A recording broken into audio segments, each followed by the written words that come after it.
When hinges creak in doorless chambers, and strange and frightening sounds echo through the halls, that is the time when rodents are present, practicing their terror with ghoulish delight.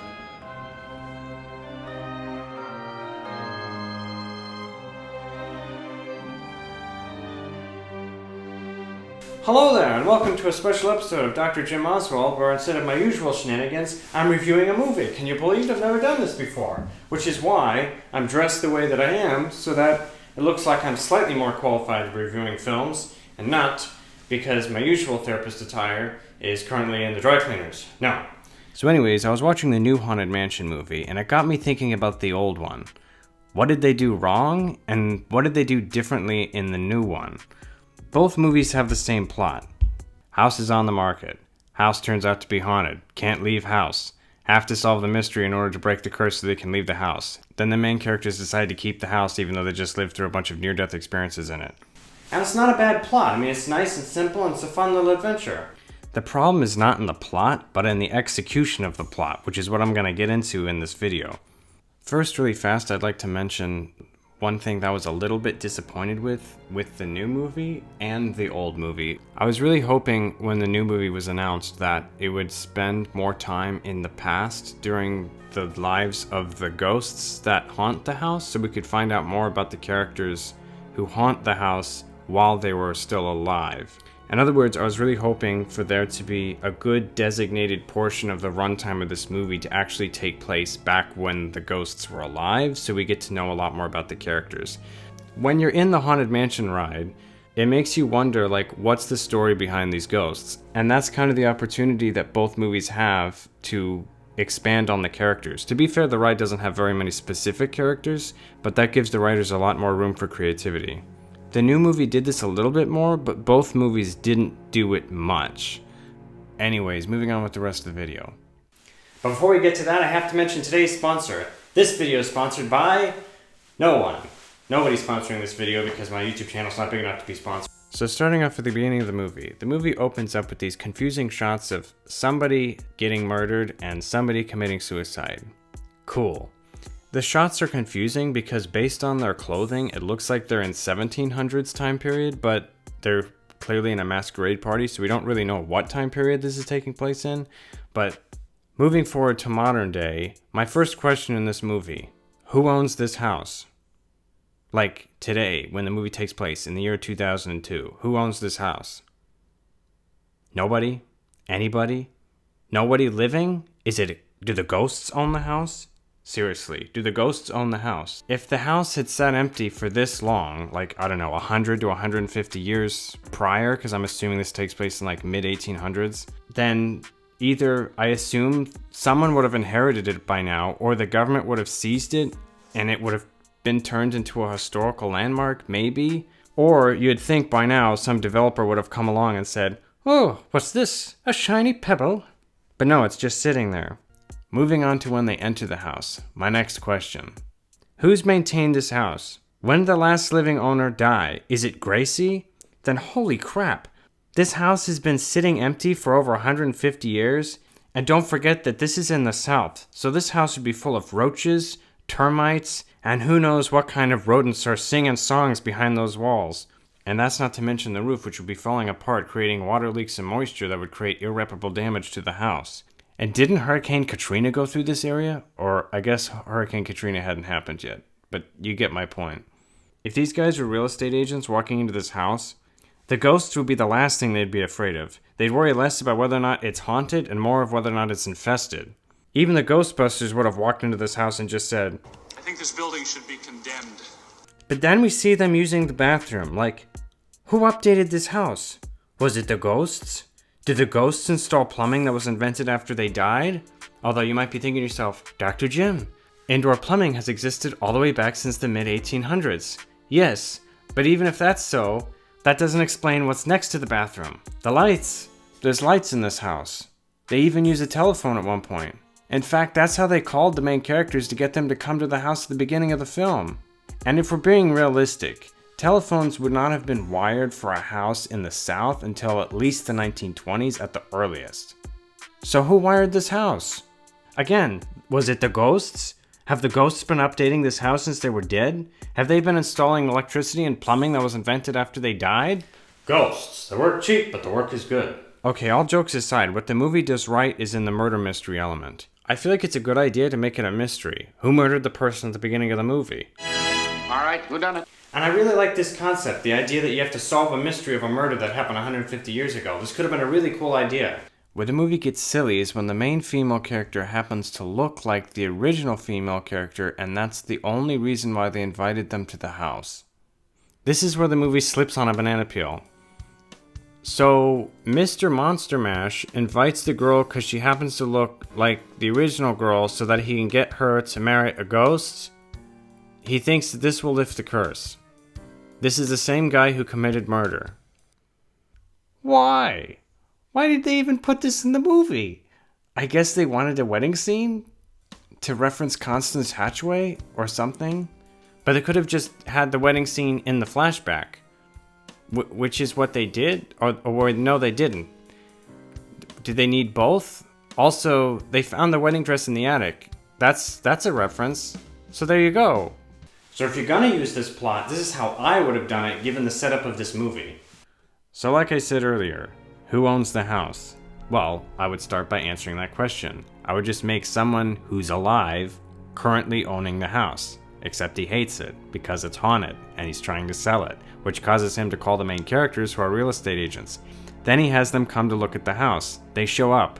Without the kids, he himself fails to show up because of the storm. And then they also can't leave the house because of the storm. Then they realize that the house is haunted. Then they realize they can't leave the house unless they lift the curse and solve the mystery of who did the murder. What's wrong with that plot? Going back to the wedding scene I talked about. So, at the beginning of the film, what clothes are they wearing? It's 1700s, which I said is because I guess they're in a masquerade party. Based on the clothing that they're wearing later on in the film, I would say that this scene takes place in the mid-1800s, you know, based on their collar and their tie. I'm not an expert on these things. I do remember what it's like to be alive in the 1850s, though. It's just sometimes my memory gets a little foggy. But if this is a masquerade party, why? When is this? Is this before the wedding? Is this after the wedding? This can't be the wedding because she's not wearing the wedding dress. If it's before the wedding, why is the wedding dress made already? If it's after the wedding, why did the butler choose some random masquerade party to commit the murder? Also, why did he choose a party as the appropriate time to commit murder? Why? Because then there could be, like, multiple suspects? But he made it look like a suicide. So to me, this looks like an even messier way of doing it, because now there's hundreds of witnesses that could have potentially seen him leaving the room after he committed murder. I suspect foul play. I have eliminated no suspects. Oh, I guess he left through a secret passage so that no one would see him? Then why did he have to do this during a party? He could have just done this at any time. What, you telling me that she doesn't live here? Was that why this was the only opportunity he had to be alone with her to do the murder? Also, why was she alone during the party? And if she doesn't live here, how did they meet? Is it because she comes from a wealthy family? If she comes from a wealthy family, why did this guy have a problem with them getting married? Also, if he has such a problem with them getting married, why don't these people? These people don't seem to care. In fact, it looks like they're happy to be there. And I'm assuming these are friends and family members from both families? You telling me that both families have no issue with the union, but the butler does? To the point that he's willing to commit murder? Also, why did she write a letter? They're in the same house. They could have just talked to one another. And why doesn't he recognize the butler's handwriting? He recognizes her handwriting later on. He wouldn't recognize if it's not her handwriting? It would have been lovelier still if she'd ever had a chance to wear it. Oh, so this is before the wedding. Right. Oh, I just don't understand. Moving on to my next point about the characters.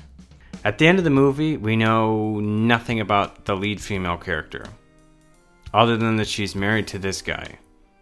And she's had enough of his nonsense. And all we know about this guy is that he likes money. And his character arc is that he has to put his family before money, because it just might result in a bunch of near-death experiences. We find out almost more about the ghosts, actually.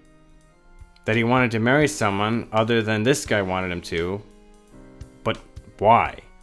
I don't know, it's not really explained.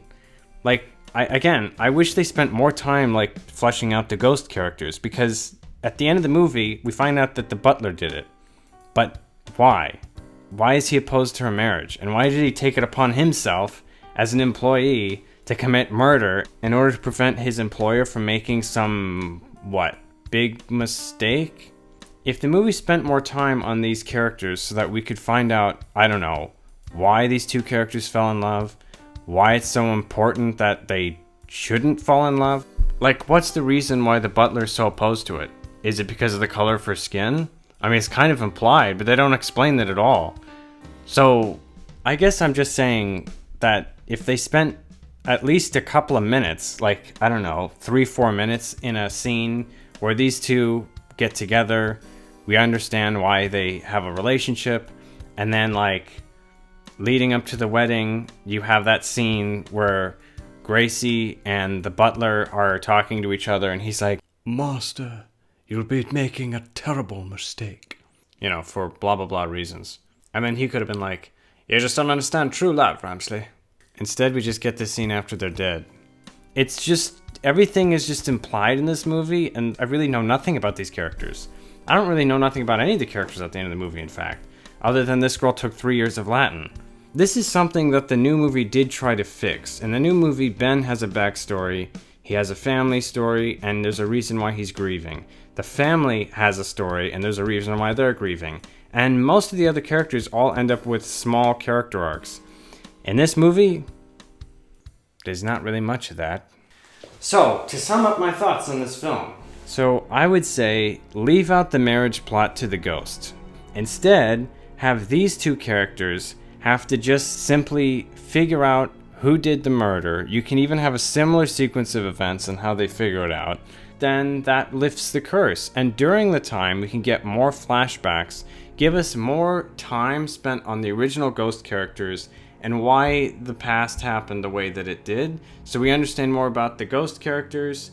And then while these two characters are trying to solve the mystery, we have more time of them talking to each other and maybe fleshing out their relationship, and we learn a little bit more about their characters in the meantime.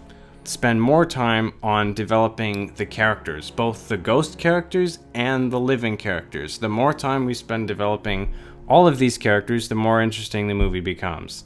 In other words, if there's a murder, what's the motive? How did it happen? How do the main characters solve the murder? Then it's like a whodunit story, but taking place in between 150 years. Actually, this reminds me of another movie that was made that was actually a decent film called From a Time to Time, and it actually did this concept really well. It had a present day character who was seeing ghosts, and the ghosts helped him solve the mystery of something that happened in the past that no one had previously solved.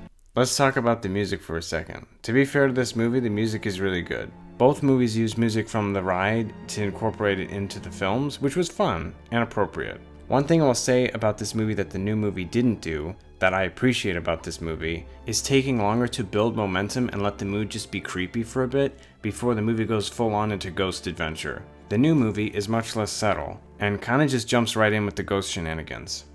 And that's it. That's pretty much the end of this review. Thanks for watching. I can't believe you made it this far. You have more of an attention span than me. Now, if you'd excuse me, I have a dinner date with a dead person where we're going to eat fish tacos and talk about the weather, the stock market, and squirrels.